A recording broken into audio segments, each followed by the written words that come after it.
This program is brought to you by the National Science and Technology Forum. NSTF. Today's research, tomorrow's innovation. We introduce to you Dr. Zorina Dharsey, who is the director of the Western Cape Primary Science Program. The NGO received the prestigious 2014-2015 NSTF award that nationally recognizes a non-governmental organization, including non-profit companies and community-based organizations, through technology transfer and education and training activities. The PSP regards teacher professional development as the critical starting point for greater and sustained improvement in education, supporting and promoting quality primary science and mathematics teaching, and learning as a basic building block for children to succeed and pursue further education and employment opportunities. Dr. Dharsey, can you briefly tell us how the PSP came about?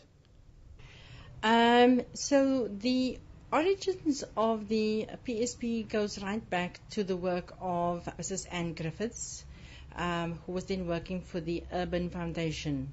She had teaching experience. She was a teacher, and she observed in some of the township schools she wasn't actually seeing maths and science being taught, especially science, because she was a science teacher. That was her passion. And on approaching the teachers, they said, well, they didn't have the resources, to teach the subject. So she organized the Cripple Care Foundation in Athlone, which is quite nearby, to put together kits. When she took the kids to the schools, the teachers said, but I'm not familiar with this apparatus, could you provide training? So that is how the training followed the providing of the resources. But PSP's work is not resource focused. The focus is on providing teachers with the kind of support they need in terms of the training, whether to build their content knowledge or the classroom support, to build their teaching skills, or then printed the resources or the other physical apparatus that they need to do scientific investigations or science experiments, or to do practical maths, those kinds of activities. So it goes far back as the 1980s, 1984, around about there.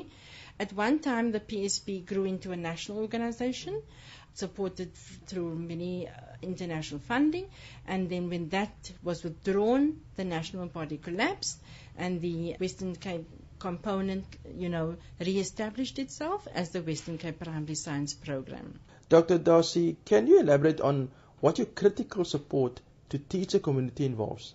The critical support that we rendered to teachers is more collaborative. The Innovation Project runs short courses in the afternoons from 2 to 5. Teachers come here voluntarily in their own time, and they sit through 2 hours of training, practical training on how to improve their teaching in the classroom. So we invite schools and teachers at the end of the year in October.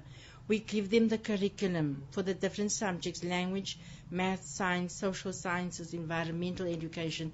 And we ask them, what are you struggling with?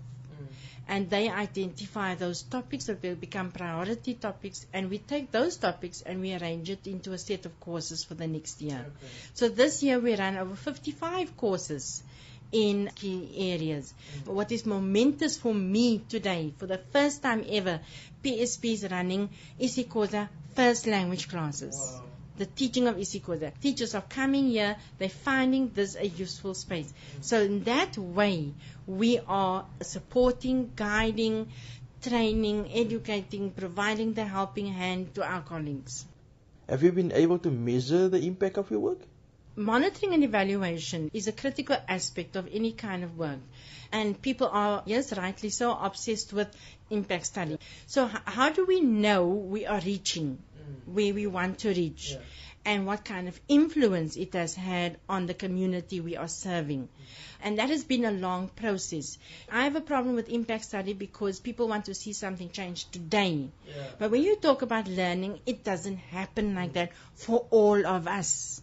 For some people, it's going to take a shorter time. For others, it's going to take a longer time.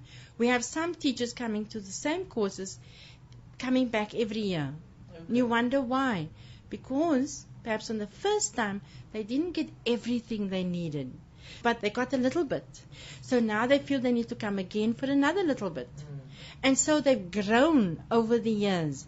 That the teachers we've started many years ago with are now your HODs in your schools, are your lead teachers in your schools. They're able to take the lead because they've got the content, they've grown, they've got the teaching skills, they become more confident in their classes, they're able to offer guidance to others. So when you see that happening, then you can say that is impact. But it's a long term rather than a quick fix process. We measure in different ways. Attendance registers, so we can track teachers' attendance, which courses they're coming from, when they're coming, if there's a problem, what is the problem. We do pre and post tests. When they come to the first course, say on day 1, they have a 10-minute pre-test, which is done written. And at the end of the course, they will do a post test, the same test. And we're able to measure over the 2 days how much you are taking with you.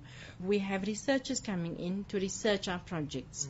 UWC, we had Dr. Corinna Hirschler from the University of Oldenburg of Germany.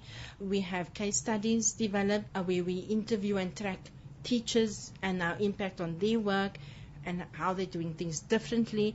We're recording those stories and developing case studies. So there are a variety of ways we've applied ourselves to the challenge of monitoring our impact and determining the extent, the depth of the influence of our work on what teachers are doing.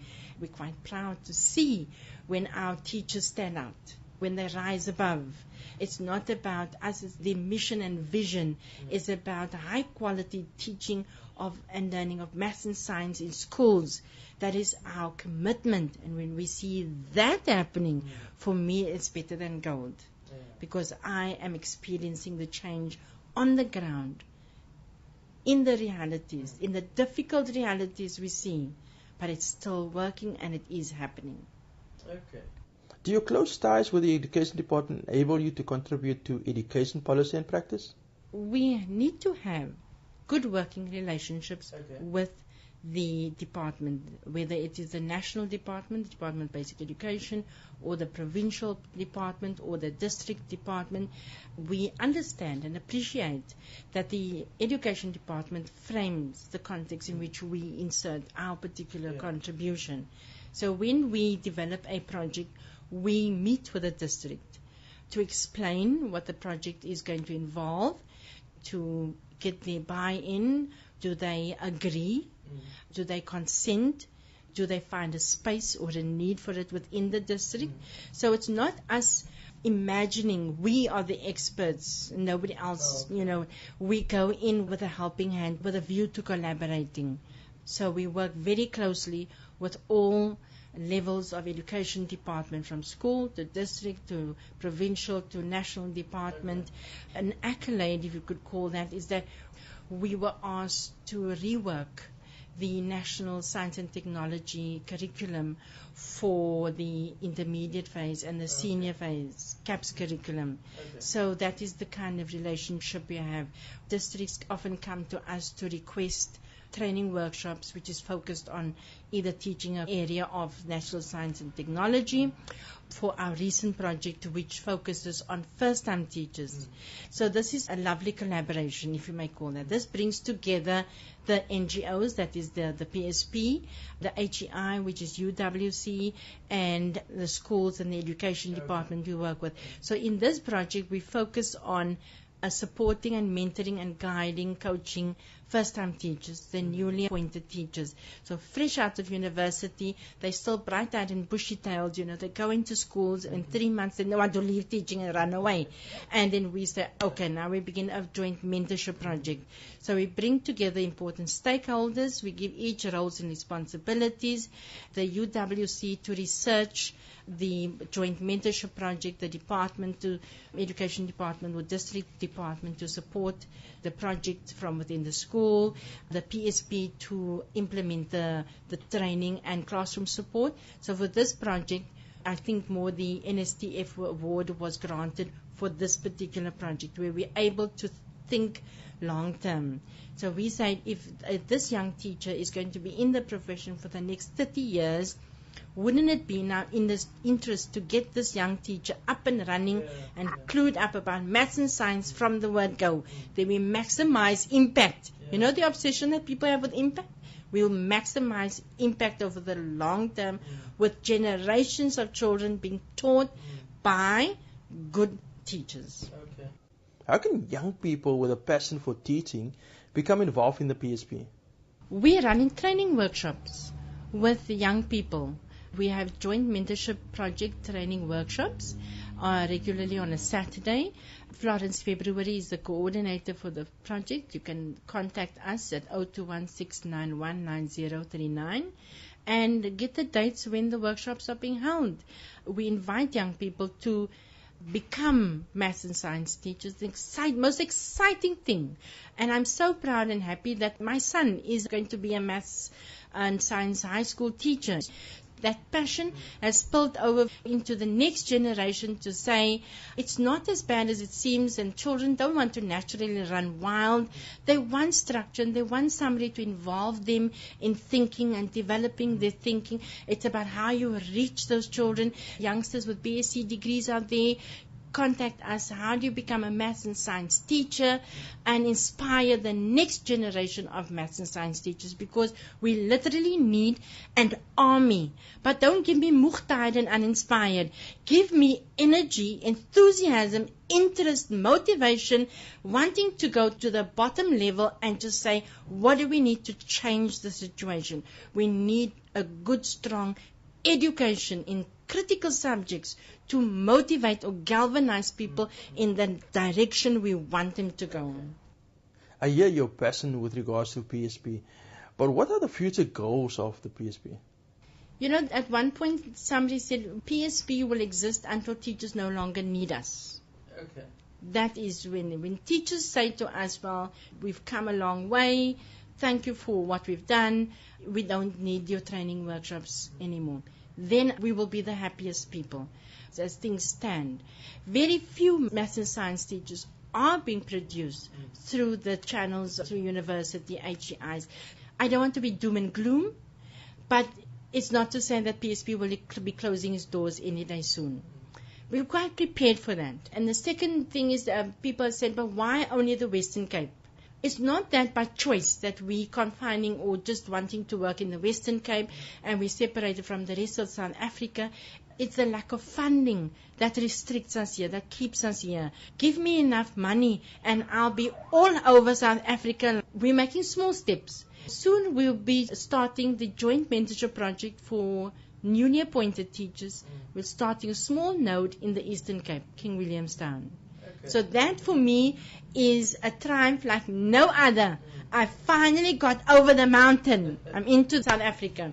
We'll be working with Save the Children Foundation, and they're in the Free State. Okay. So we're going to be doing mentorship and support there as well. But these are all small nodes. But I say a fire starts with a spark, which is quite small. So this raging fire within me wants to burst forth across the mountain and across South Africa to say every child can do maths and science. It's the way you think about it. Every child is curious, and I want to encourage that curiosity to the next level. Our children can do maths and science. You don't believe people who say it's only for a select few. It is for all of us. You hold yourself back when you bring that negativity. You hold children back when you bring that negativity to say to them, don't worry, my child. Your Oma and I were just as bad at mathematics as you and I. We're not accepting that. What we want to say is teachers need to engage children in practical, hands-on science, investigations, mathematics, practical mathematics, integrated with language. Reach the children in a way that helps them learn. Don't just teach to their heads. Dr. Dharsey, thank you so much for spending this time with us. Thank you so much.